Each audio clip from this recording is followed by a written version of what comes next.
Hey there, Tice here, CEO of MobileWine, and back again to provide you tips on addressing the 6 critical challenges to a successful Google PD initiative.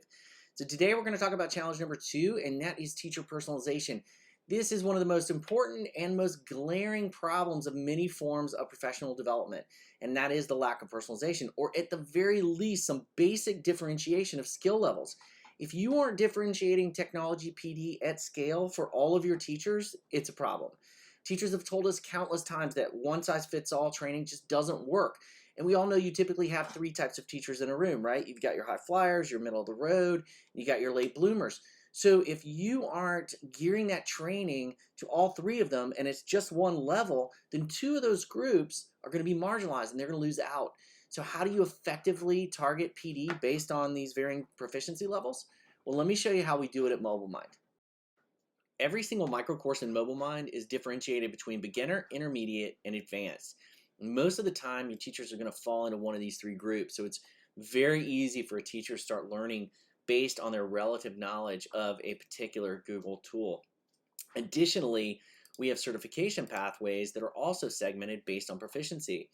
For example, a brand new user to Google may need to get some early foundational elements complete before they even think about something like Google certification levels, but they still need to begin using Google effectively within their instruction.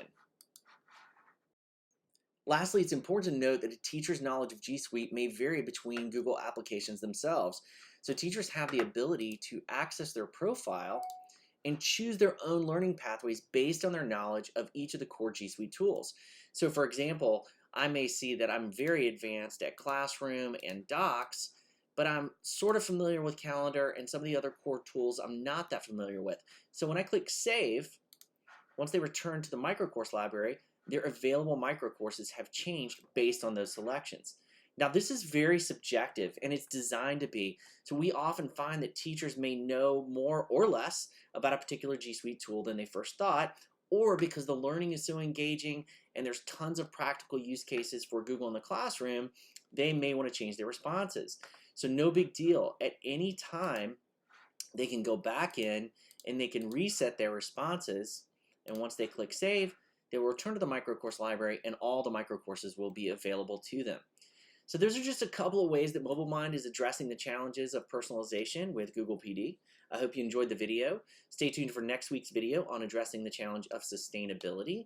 And remember, you can book a call at any time at the end of this video if you'd like a live demonstration of MobileMind. Thanks so much, and we'll see you next week.